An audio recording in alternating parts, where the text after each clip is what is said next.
새 신랑의 제주. 옛날에 어떤 정승이 살았는데 이 사람한테 딸이 하나 있었다. 아들도 없고 딱 그 외동딸 하나뿐이다. 그러니 얼마나 귀하겠는가. 금이야 오기야 하고 키웠다. 그렇게 키워가지고 나이가 들어서 시집 보낼 때가 됐는데 정승이 가만히 생각하기를, 금지옥엽 귀하게 키운 딸 자식을 아무데나 시집 보낼 수는 없으니 재주 많고 덕 많은 신랑감을 내 손으로 직접 구해야겠다 하고서는 그날부터 사윗감을 구하러 신들매를 메고 나섰다. 온 나라 방방곡곡을 돌아다니면서 마음에 드는 사윗감을 찾았다. 몇 달 동안 그렇게 돌아다니다가 어느 곳에 가니까 글방이 있는데 그 글방에 참 똑똑한 총각이 하나 있었다. 훈장이 하나를 물으면 열을 대답하고 책 이름만 대면 첫 장부터 마지막까지 줄줄 외는데 한 군데도 막히는 데가 없었다. 주역이라고 하면 참 어려운 책인데 그걸 다 외우고 풀었다. 글도 얼마나 잘 짓는지 운만 딱 떼면 그 자리에서 바로 12개를 지어내는데 한마디도 더듬는 법이 없었다. 아무 데를 가면 저만한 사윗감이 있으랴 하고 그 총각집을 찾아가서 청혼을 했다. 나는 아무데 사는 아무 정승인데 대개 아들이 마음에 들어 사위 삼으려고 하니 어떠시오? 이러니까 그 정승 딸을 며느리로 주겠다는데 누가 마다하겠는가. 당장 혼인 약속을 하고 사주 써주고 날까지 받았다. 아무 날 아무 시에 혼례 치르러 오느라고 단단히 약속을 해놨다. 그래 놓고 길을 떠나 집으로 오는데 오다가 날이 저물어 주막에 딱 들렀다. 주막에서 하룻밤 자려고 방을 정해가지고 쉬고 있으니까 웬 총각이 그 방에 묵으러 들어왔다. 주막에서 방은 적고 손님은 많고 하면 한 방에 여러 손님을 들이기 예사였다. 그런데 그날따라 손님이 많아서 밥상이 모자랐던지 저녁상이 들어오는데 광주리가 턱하니 들어오네. 광주리에 밥그릇을 담아가지고 들여왔다. 그걸 보고 총각이, 아무리 길가에서 먹는 밥이라지만 어찌 이럴 수가 있습니까? 하더니 잠깐 나가서 밥상 하나를 뚝딱뚝딱 만들어 가지고 들어왔다. 나무를 깎아 붙이고 다듬어 칠까지 해가지고 들어왔다. 거기에다 그릇을 떡하니 올려놓고 어르신 어서 드십시다 하는데 가만히 보니 저런 재주 가진 총각도 흔치 않을 것 같았다. 정승이 그 재주에 탐복해서 미리 약속한 것을 깜빡 잊고 그 총각한테 청혼을 했다. 나는 아무데 사는 아무 정승인데 내 사위 되는 것이 어떠냐? 그거야 좋죠. 좋습니다. 뭐 마다할 리가 있나.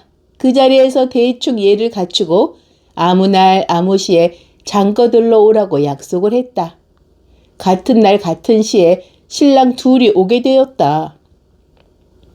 그래 놓고 길을 떠나 집으로 오는데 어느 곳을 지나다 보니까 길가 논에서 웬 총각이 모를 심고 있었다. 그런데 모를 어찌나 잘 심는지 한마지기 논을 눈 깜짝할 사이에 다 심었다. 그래 놓고 걸음주고 김매는 것이 담배 한 대에 필 참이다. 담배 한 대 피울 동안에 그 많은 일을 다 해놨다. 농사가 천하의 근본인데 농사를 저리 잘 지으니 저보다 나은 사윗감이 어디 있으랴 싶어 정승이 그 총각한테 또 청혼을 했다.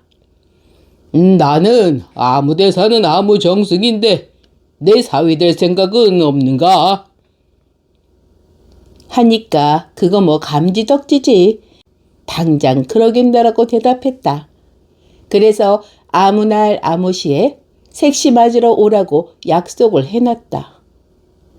이러니 꼴이 어찌 되었겠는가. 한날 한시에 신랑 셋이 오게 되었다.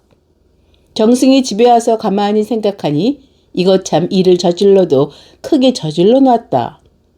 딸 하나의 사위 셋을 보게 되었으니 이게 작은 일인가? 이제 와서 모를 수도 없는 노릇이고 그렇다고 신랑 셋을 맞아들일 수 없는 노릇이다. 이거 참 큰일 났다고 끙끙 앓고 있으니까 딸이 와서 물었다. 아버지, 대체 왜 그러세요? 아휴, 일이 이만저만 요만저만 저만저만 해서 아휴 이렇게 됐는데 일을 어찌하면 좋단 말이냐. 하니까 딸이 뭐라고 하냐면 아버지, 그런 일이라면 아무 걱정 마시고 저한테 맡기세요. 이렇게 대답했다. 다른 사람도 아니고 시집갈 딸이 그러는데 뭘 어떻게 하겠는가. 죽이 되든 밥이 되든 저 하는 대로 내버려 두자 하고 가만히 놔두었다. 가만히 안 놔두면 또 어떡할 소냐. 이미 엎질러진 물인걸. 드디어 약속한 날이 되었다. 조례청을 턱 차려놓고 색시가 단장을 하고 있으니 한꺼번에 신랑 셋이 들이닥치었다. 일이 나긴 났다.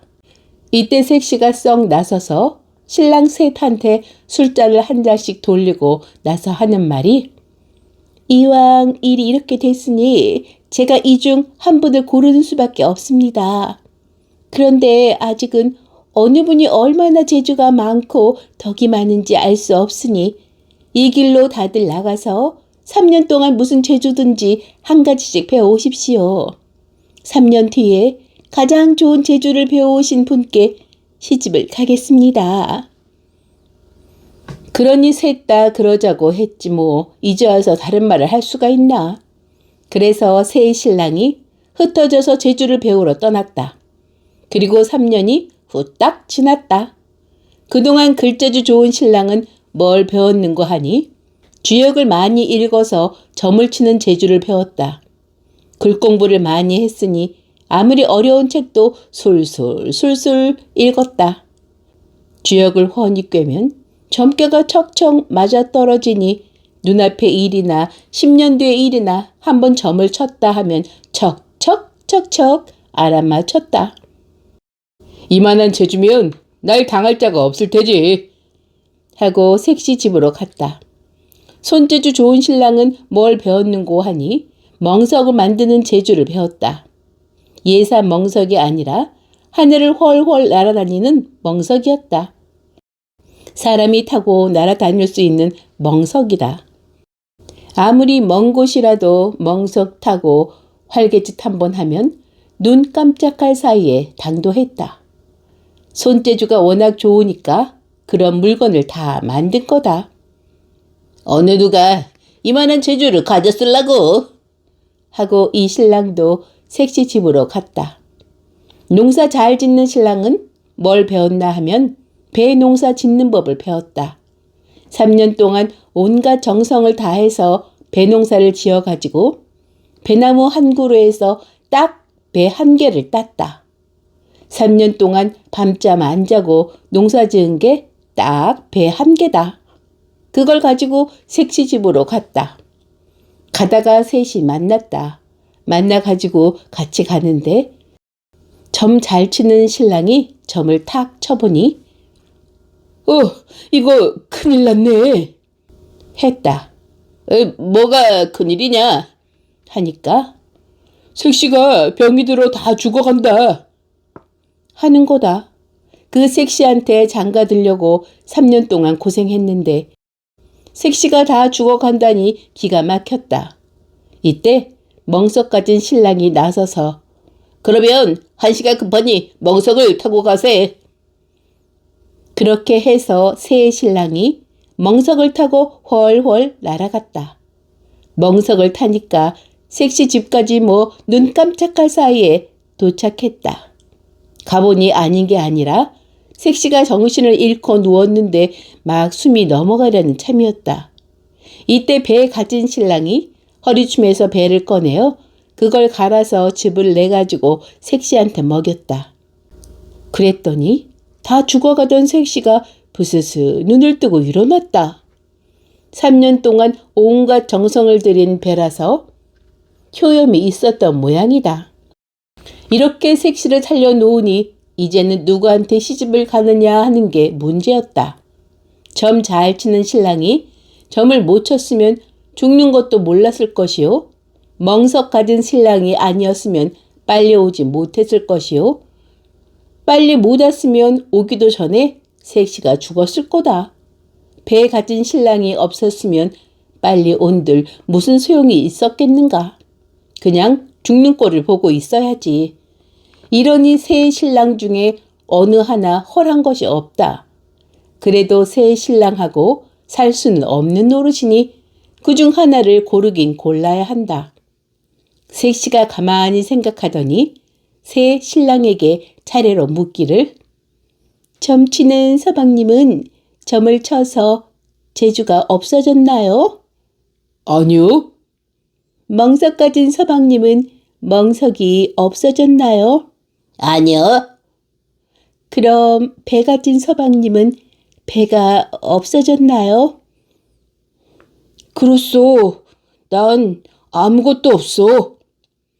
두 분은 저 때문에 잃은 것이 없지만 한 분은 저를 살리느라고 귀한 배를 잃었으니 마땅히 그분께 시집을 가야 하지 않겠습니까? 이렇게 해서 배농사 지은 신랑이 색시한테 장가를 들었다는 옛날 이야기다.